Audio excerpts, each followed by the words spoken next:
어제 교회로 오는 길에 길가에 핀 목련화를 보았는데 내리고 있는 비에 씻긴 너무나 깨끗한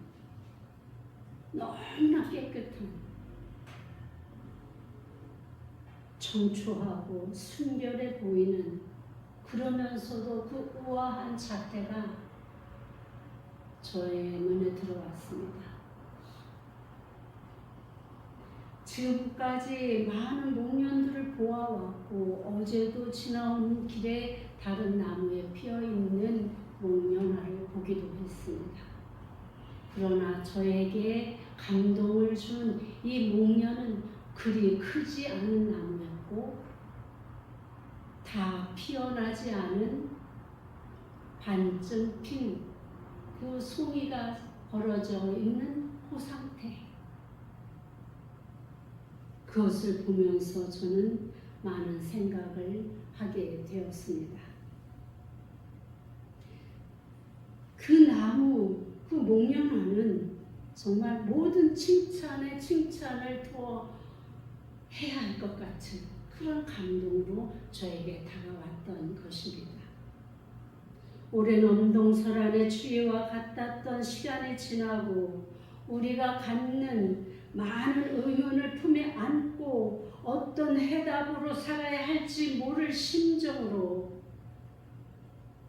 고민하고 아파하는 그 많은 사람들에게 우리는 또 어떤 대답을 내어놓아야 할지, 우리조차 알지 못하는 답답한, 아니 그동안의 고통이 너무나 큰지를 알기에 또 그 고통을 인내하라고 말할 염치가 없는 심정으로 오늘 서게 됩니다. 마치 욥의 질문에 폭풍 언서를 쏟아놓는 여호와의 그 말씀만이 우리가 할 수 있는 최고의 해답이 아니겠는가 하는 생각을 해보게 됩니다. 욥기 38장 1절부터 41장 34절에 걸친 하나님께서 하신 일을 너는 할 수 있겠느냐는 질문을 욥은 감당할 수 없었습니다. 동방의 의인으로 하나님께서 인정하실 만큼 의인으로 살았던 욥이 죄 없이 당하는 환난 앞에서 무너져 의구심을 갖게 될 때, 더욱 가장 가까이 했던 친구들의 그 정죄함을 받게 될 때, 비난을 받게 될 때, 욥은 하나님 앞에 그 감당할 수 없는 그 의문과 질문을 쏟아놓습니다. 그때 하나님께서 말씀하신 시작은 무지한 말로 생각을 어둡게 하는 자가 누구냐? 이렇게 새 친구의 정죄에 대해서 흔들리지 말 것을 요구합니다.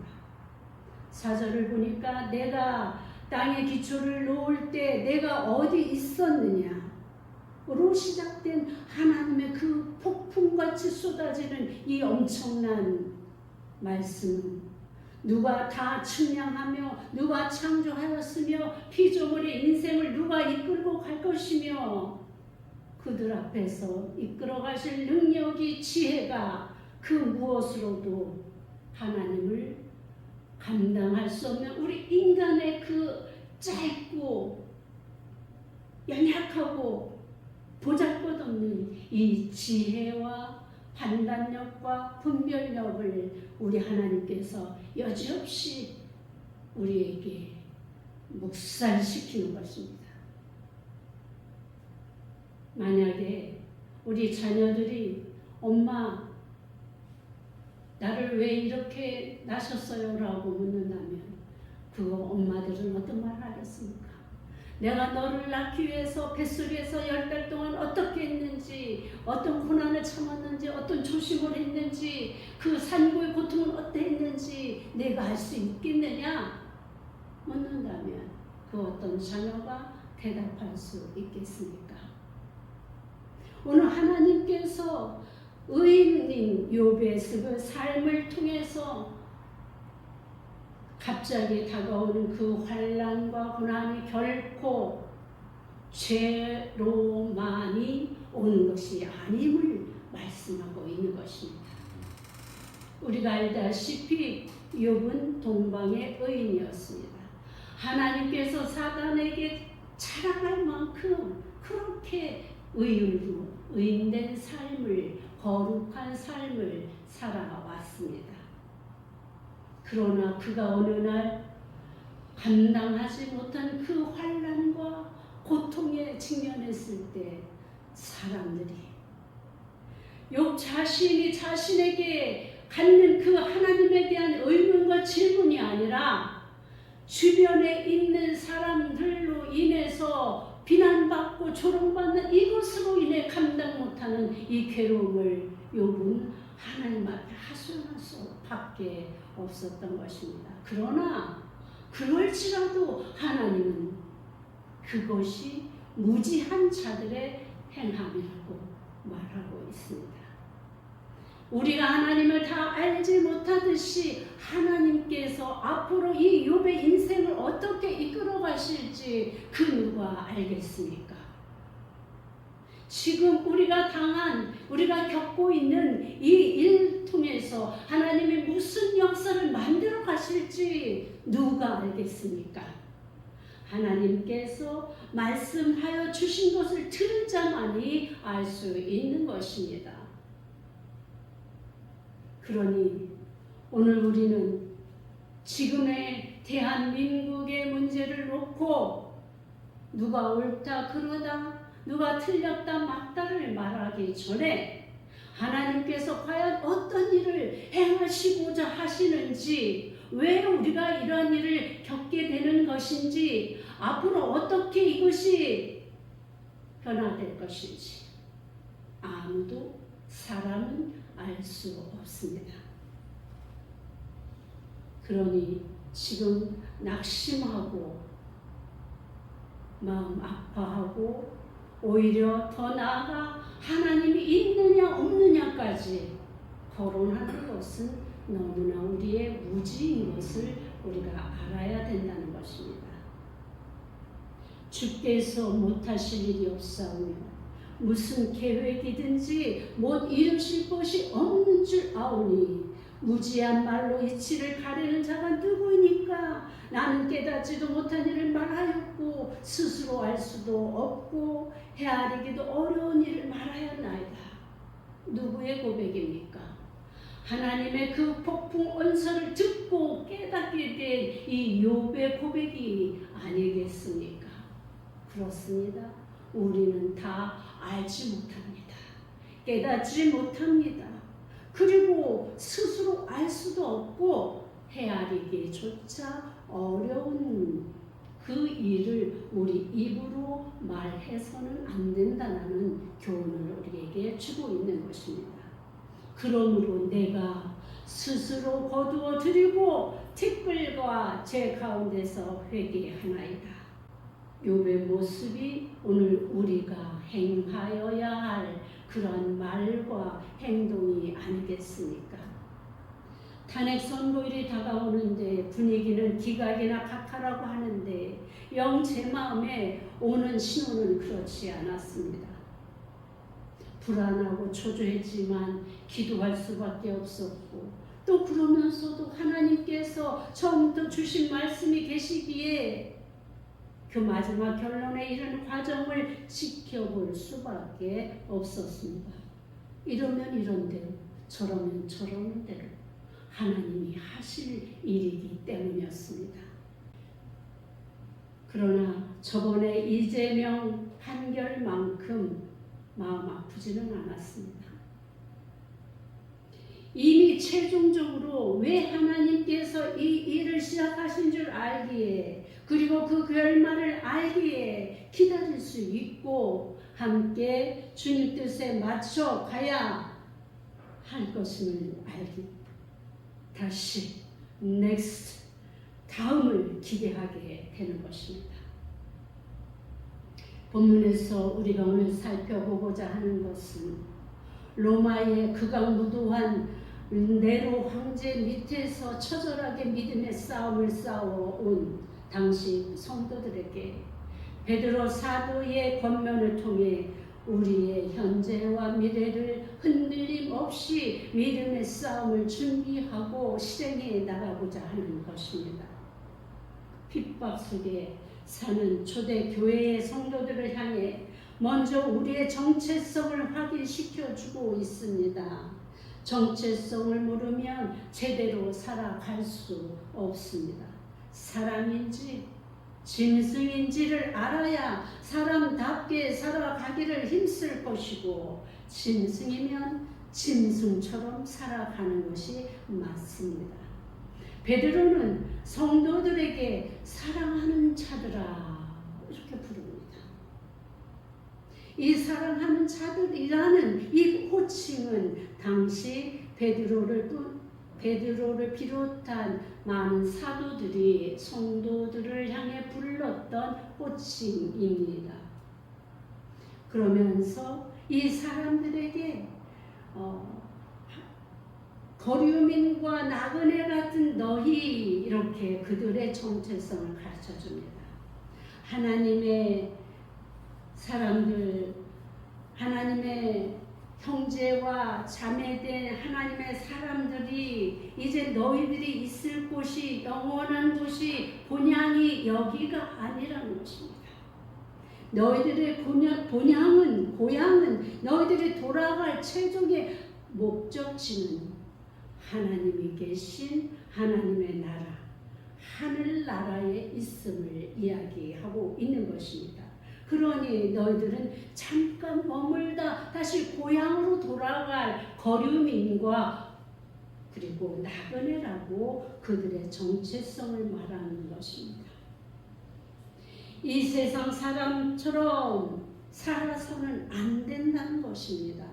거룩한 성도로서, 하늘 시민으로서 살아야 할 삶에 대해 권면하고 있는 것입니다. 어떻게 살으라고 합니까? 첫 번째, 육체의 정욕을 제어하라 이렇게 말씀합니다. 육체의 정욕이란 하나님 밖에서 만족을 얻으려는 그러한 것을 말합니다. 성령으로 거듭난 삶을 사는 사람들에게도 옛 자아가 완전히 사멸된 것은 아닙니다. 그러기에 오히려 옛 자아와 새로운 자아 사이에서 영적인 싸움을 지속적으로 하늘나라 가기까지 하는 것이 우리 그리스도인들인 것입니다. 육체의 정욕은 영혼을 거슬러 싸우고, 영혼은 육체의 정욕을 거슬러 싸움으로 성도의 마음은 오히려 영적인 전쟁터가 된 것입니다. 그 전쟁은 우리의 힘으로 이길 수 없는 싸움입니다. 그래서 우리는 성령님의 도우심이 절대적으로 필요한 것입니다. 그리스도인들은 하나님의 뜻을 따라 살아야 하는 존재이기에, 거듭난 영혼의 의지를 따라 살아가야 하기에 세속적인 욕망을 끊어버리고 거룩하게 살아야 한다고 권면하는 것입니다. 우리가 제어하여야 할 것들은 무엇입니까? 욕구, 바라는 것, 욕망, 결국 탐심입니다.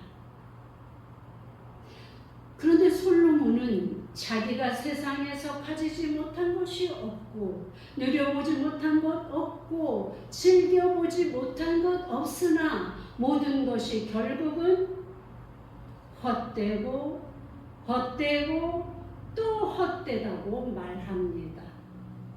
오히려 그 가져본 것으로, 누려본 그것으로, 즐겨본 그것으로 자기 인생이 죄를 짓게 되고 파멸로 나가게 되었다는 것 아니겠습니까?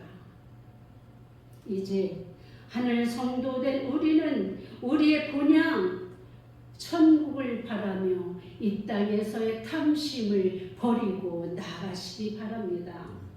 두 번째, 이방인 중에서 행실을 선하게 가지라고 말씀합니다. 선한 행실, 칭찬받을 만한 선한 행동을 말합니다. 이 선하다라는 이 말에는 하나님의 뜻을 이루다가 포함되어 있습니다. 착한 행실, 구제나 온유함으로 모범적인 삶을 사는 것이기도 하며 또한 하나님께서 우리에게 각자에게 요구하시는 하나님의 계획, 뜻, 그것을 우리가 순전하게 순종하며 나아가는 것, 이것이 선한 행실에 포함되어 있다는 것을 우리가 기억하셔야 할 것입니다. 당시 이방인들은 성도들의 성만찬에서 살과 피를 나누는 것을 진짜 사람을 잡아서 그 사람의 살과 피를 먹고 마시는 것으로 오해하였습니다. 그리고 성도 간에 서로 형제님, 자매님 하는 것을 그러면서 같이 가정을 이루고 사는 것을 보면서 근친상간하는 악한 자들이라고 생각하였던 것입니다. 그래서 이들은 정말로 이 그리스도인들을 사람처럼 취급하지도 않고 비방하고 조롱하고 모욕과 수치를 가했던 것입니다. 그런데 이 가운데서도 베드로 사도는 이들에게조차 어떻게 하라고요? 행실을 선하게 가지라고 말합니다. 악한 사람들에게, 나를 비방하고 조롱하는 사람들에게 내가 무엇을 그렇게 선하게 할 필요가 있겠습니까? 세상에 사는 그 논리로는 이게 맞겠죠.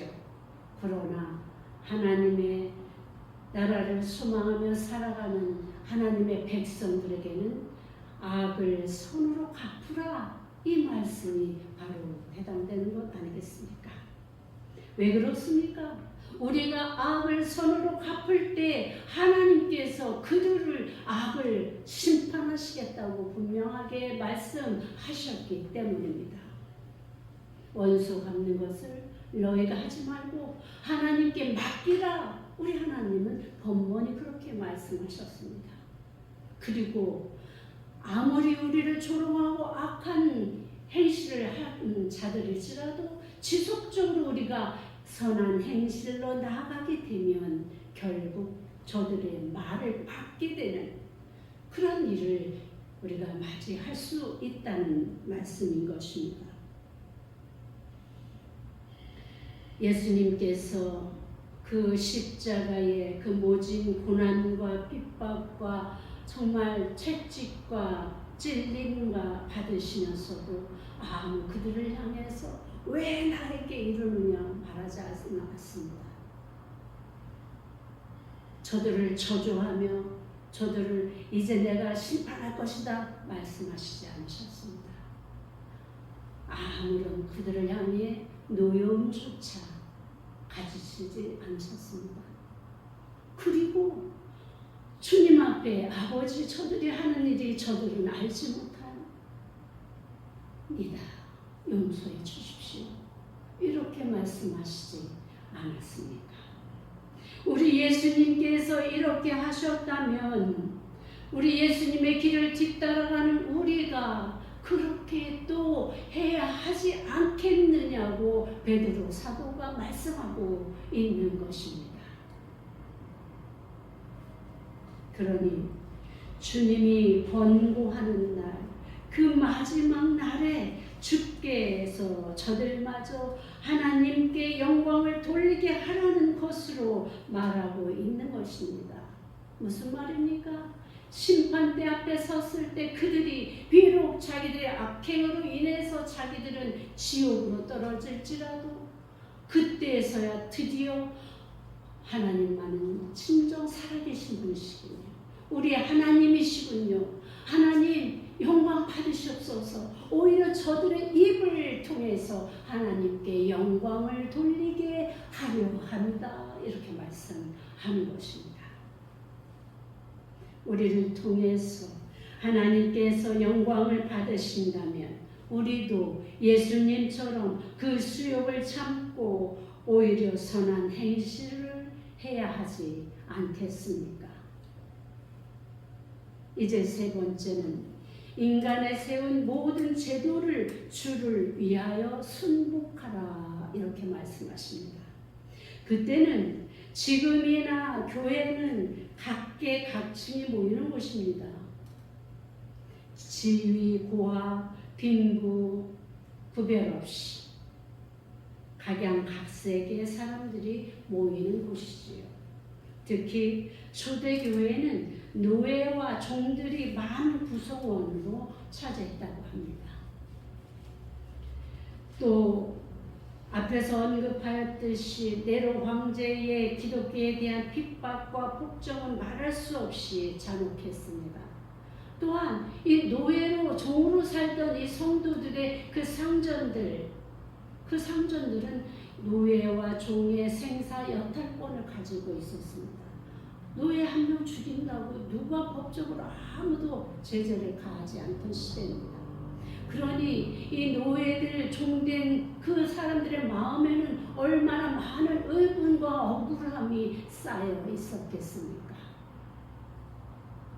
그들의 심정을 알기에 지금 네로 황제를 통해서 받는 이들의 그 고통, 고난, 그리스도인들을 로마시를 밝히는 그 횃불로 그 몸을 태우는 그 악랄한 네로의 그 학정 속에서 얼마나 많은 그리스도인들이 고통을 하소연하고 하나님 앞에 울부짖고 차마 보기조차 듣기조차 어려운 학정 속에 놓여 있었던 시대였음을 우리가 알게 될 때 이들 속에 있는 그 의분들을 가늠할 수 있지 않겠습니까? 그러나 베드로의 권면은 주를 위하여라는 단서를 붙이면서 복종하라고 말씀합니다. 무슨 말입니까? 주를 위하여라는 이 말 속에는 인간의 창조물이라고 여길 수 있는 제도가 놓여져 있는 것이죠.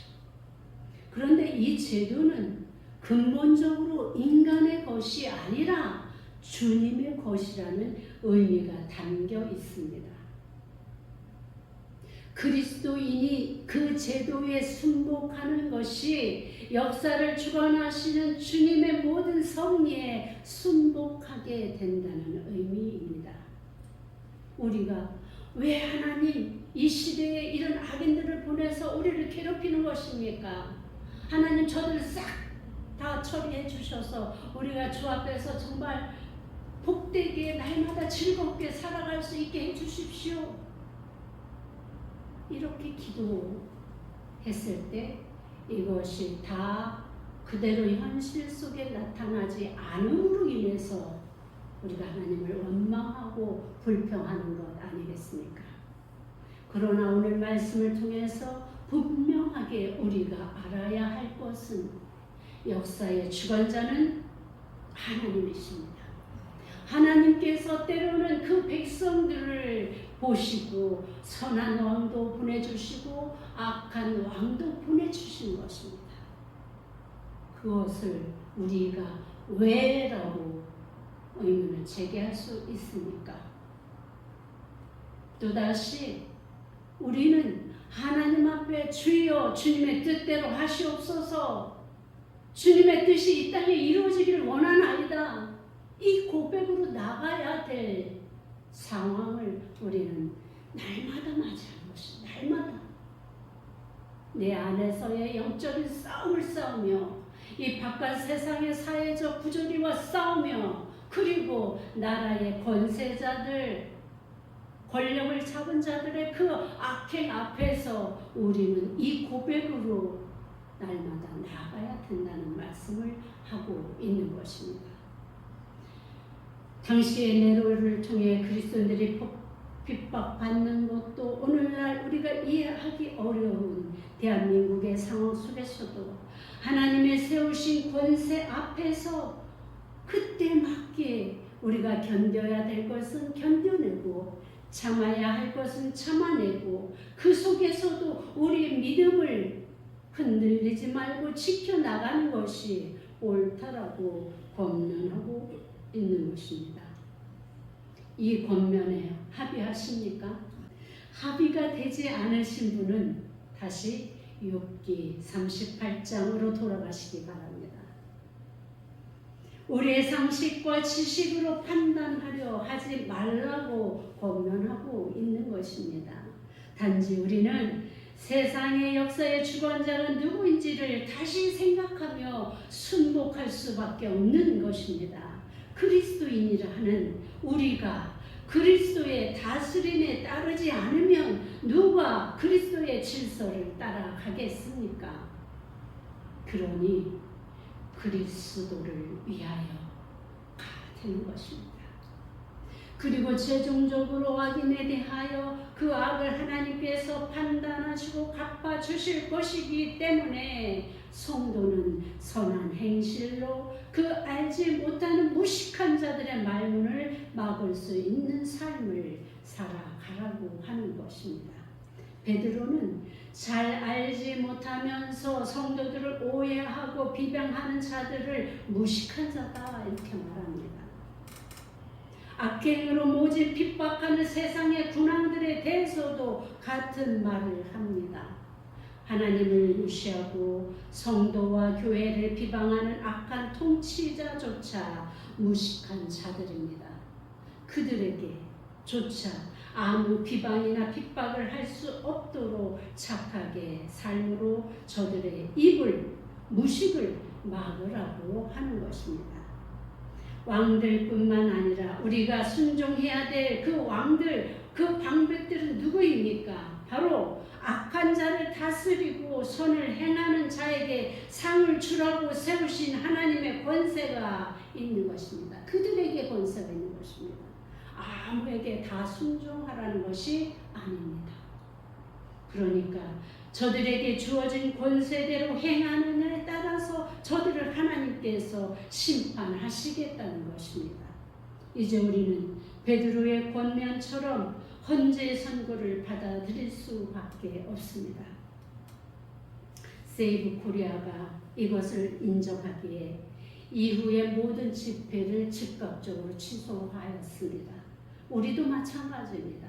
이제 이후에 되어질 일에 대해서 하나님의 뜻이 이루어지기를 바라는 그 마음으로 기도하는 것밖에 더 우리가 할 일이 무엇이겠습니까? 단지 그러나 이것은 과정뿐이라는 것을 기억하십시오. 과정입니다. 반복하지만 하나님은 하나님의 뜻을 반드시 이루어 가실 것입니다.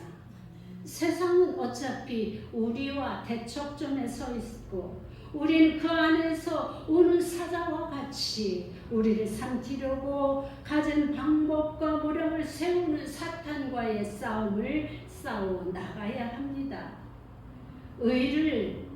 의라고 말할 수 있고 공의를 공의라고 말하고 행하여야지 불의를 의라고 거짓을 참이라고 말하고 나가서는 안 된다는 것입니다.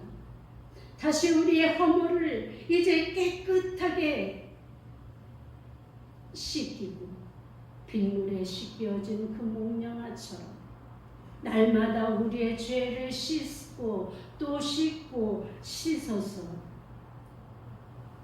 어려움과 고난 이겨내고 주의 복음을 위해 주의 나라를 위해 주의 뜻을 위해 우리가 살아갈 때 우리는 우리 예수 그리스도의 그 우아하고 아름답게 온누리 옷도 세워질 그리스도 그 모습처럼